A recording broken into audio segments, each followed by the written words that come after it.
আজকে আপনার শ্বশুর বাড়ির লোকজন আপনাকে আমাকে কেন ভালোবাসে? যখন আমি টাকা এবং পয়সা শ্বশুর বাড়ির লোকজনকে যখন আমরা দিতে পারবো, তখন শ্বশুর বাড়ির লোকজন বলতে থাকে যে জামাইটা খুবই ভালো। শ্বশুর শাশুড়ি বলে জামাইটা ভালো। শালা সম্বন্ধীকে যখন টাকা দিবেন, তা শালা সম্বন্ধী তারা বলতে থাকে দুলাভাইটা খুবই ভালো। যখন আপনি তাদেরকে টাকা এবং পয়সা যখন দিতে পারবেন না, তখন তারা বলবে যে দুলাভাইটা ভালো না।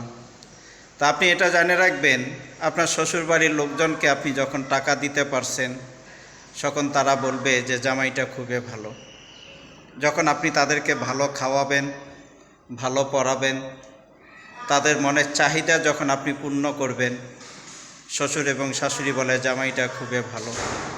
শালা এবং শালি বলে দুলাভাইটা খুবই ভালো, কেন যেহেতু দুলাভাই টাকা দিতে পারছে। আর যখন নাকি দুলাভাই দিতে পারে না, তখন ওই শ্বশুরবাড়ির লোকজনের কাছে মেয়ের স্বামীটা সবচেয়ে বড় লাঞ্ছিত হয়ে যায়। এই জন্য জেনে রাখবেন যে তারা আপনার টাকাকে এবং পয়সাকে তারা ভালোবেসেছিল। তারা সত্যিকারে আপনাকে আমাকে ভালোবাসেনি। তারা যদি সত্যিকারে আপনাকে আমাকে ভালোবাসত, তাহলে অবশ্যই আপনি যখন দিতে পারছেন তখন আপনাকে ভালোবেসেছিল।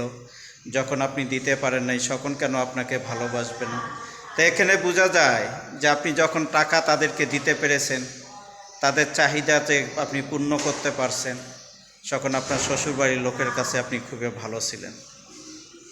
আর যখন আপনি তাদেরকে দিতে পারছেন না, শালা এবং শালি বলছে দুলাভাইটা ভালো না, দুলাভাইটা কিপটা।